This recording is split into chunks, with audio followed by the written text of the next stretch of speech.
Hey, what's up, everybody? Welcome to the Rules of Engagement. I hope you guys enjoyed that great 2v2 we had just prior to this. Reminder, again, tomorrow will be the finals of our 2v2 mini-tournament, Grubby Todd versus Feast Dragon.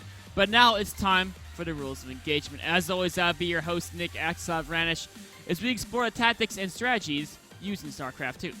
Today we're going to look at a round 1 match from the MLG Winter Championships at Dallas, and that match is between Polt and Creator. Take a look at games number 1, 2, and 3 from that set. And then, of course, at the end will be the viewer Q&A. So you can submit your questions to me at axslav. Also, when this vlog comes up on YouTube, you can leave your questions in the comment section of the YouTube, and I'll answer those on the next episode of Rules of Engagement, in addition to questions being sent to me on Twitter. So going forward, let's get on to Creator vs. Polt, game number 1. A couple things we'll talk about in this game are going to be rough guidelines for how to take a third base in Protoss vs. Terran, defending 3 bases, which is very tricky in Protoss vs. Terran, and also storm timing, when to get it, the importance of having it out, and when it's when you can kind of skimp on it, and when you really need to get that storm out to defend against a Terran bioarmy. So we're going to jump into this game. We're going to start off at the 11-minute mark. And it's open very standard, right? Both players have been macroing up. Nobody's really, look, units lost is very low, right? Nothing very significant on either side, just some scouting units and whatnot. Creator is going, upgrades, Colossi, gateway units. Polt's going bio, right? And so Creator, being Creator, usually wants to take a third base, unless he's doing some gateway timing. And the general rule for Protoss, when to take your third base, is you want to make sure the Terran's not doing some 2-base all-in or 2-base insane powering build before you take your third base and spread yourself too thin.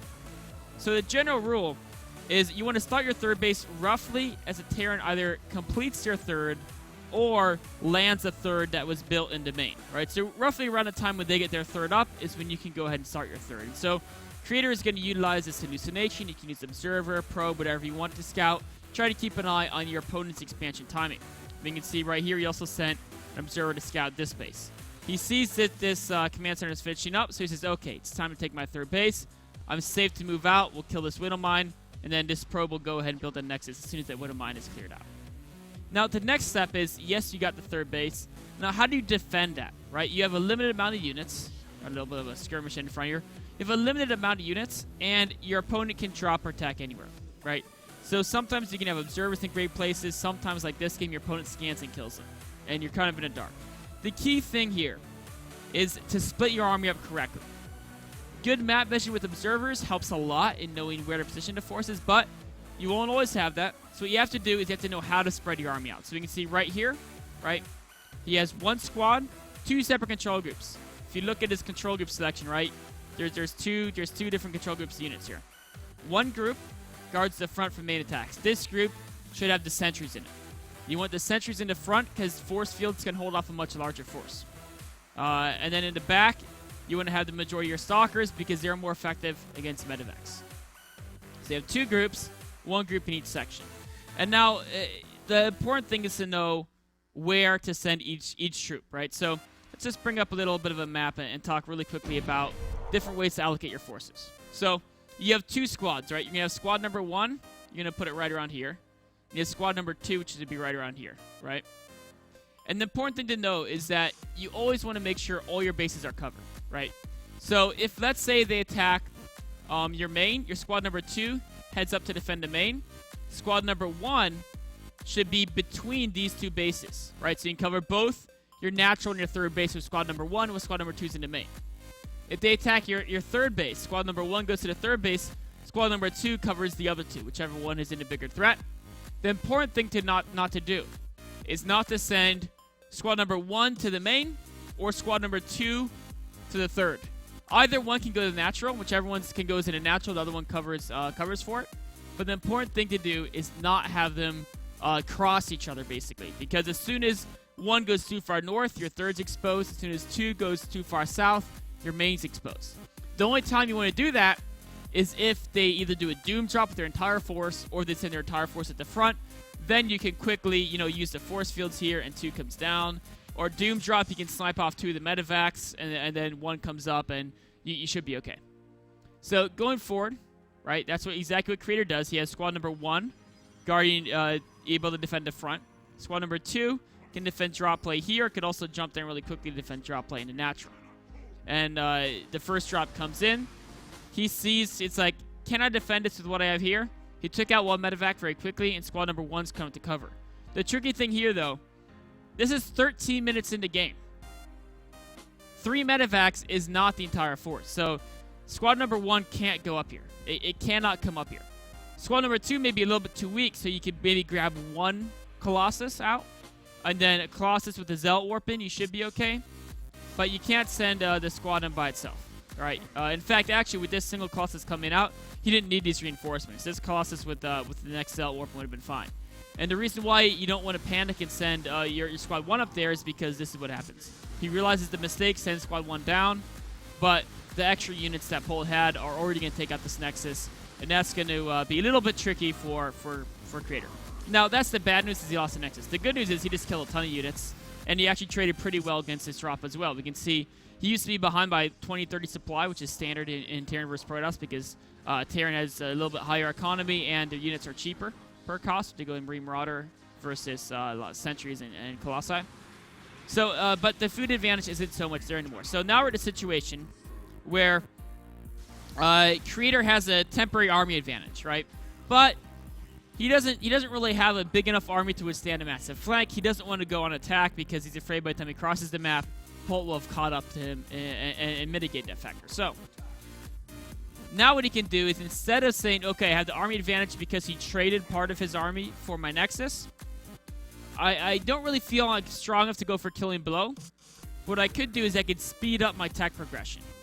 So like even back a minute ago at 13:30 or so, right after he fended off that attack, right at this point, when his opponent traded the army for a Nexus, right? They just did that.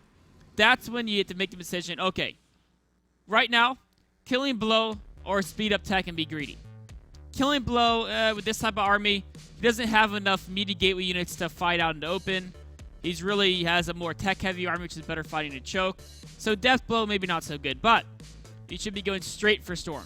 All right, straight for Storm. He knows going forward he'll be behind economically because he lost the Nexus, but right now he has an army advantage, so he doesn't have to worry about attack right now. So right now he can go ahead and go for that Storm upgrade. Unfortunately, he decides not to, right? A Creator often avoids Storm. It's kind of his style. He likes to just use Colossi and a lot of gateway units. But the problem is, as the armies scale up, a Terran army with Marine Marauder, Medevac, and Viking, and a sufficient Viking count, will beat Gateway and Colossus Force. It will. Even with as long as the upgrades are remotely close, a Terran army will beat a Protoss army as the armies scale up if there's no Storm. And why is that, right? Why is that true? Because early on, a couple Colossi and Force Fields will crush a Terran army, right? The reason why is because Colossi versus Vikings, as those two units scale up, it favors the Vikings more and more and more. Now, why is this true? Well, let's say you had one single Colossus. Your opponent had 3 Vikings to counter it, right? That's already paying a little bit more than your Colossus, but not that much more. It's reasonable to have, a 2.5 to 3 ratio of Vikings to Colossi. But those 2 to 3 Vikings, it's going to take them a long time to kill your single Colossus, right? And so for the entire battle, up until that Colossus dies, there's a long period of time when you're attacking it, your Colossus damage output is 100%, right? From start of the battle until that Colossus dies, you have 100% damage output from your massive AoE. Now, let's talk about when numbers scale up. Let's say you have 6 Colossi, and all of a sudden your opponent has 15, 18 Vikings, right? Those Vikings are now one-shotting your Colossi. So, right when the battle starts, your damage output is going down because Colossi are dropping off like flies. So if you make a little graph of time and damage output, you'll discover that as they scale up, each Colossi in the battle is actually doing less and less and less damage because the Vikings are killing them faster. Because as numbers scale up, Vikings gain the ability to impact their numbers early on in the battle instead of slowly chipping away at the life of one. So as it gets into late game, as a Protoss, you really want to have Storm. Unless you're way ahead in macro and you can outnumber your opponent. Or you get a bunch of free units. That's never bad. Actually, that was still good for Protoss. That many units for a single Colossus is definitely Protoss favorite. So he's trying to now he's trying to get Storm, but the problem is if he's stuck in a fight where his opponent gets a maxed army, he doesn't have Storm, he's going to lose. His upgrades are good. He's got 3 armor, 1 attack versus 2/2. That's a slight advantage for Protoss. But still, I mean, it's just, like I said, once there's this many Vikings, the Colossi get picked off so fast, they never have a chance. And especially because he was a little out of position. Even if he was in position, he was never going to win this battle. There's no way, right? Like that, Colossi are dead. Even if you have more Colossi as Vikings scale up, like I said before, it starts to favor Vikings more and more. And then again, if you don't have the AoE and Terran has a significant ground force, you're going to be in trouble. If there's more medevacs, it'd be even worse, but he luckily got a couple of medevac kills early on when Polt was going for the harass. But going forward, I mean, the game's over, right? Polt's up by 50 food.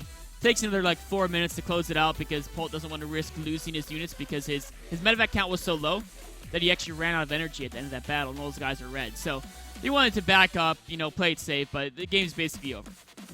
And now, the important thing to realize is one. Creator's third base timing was great.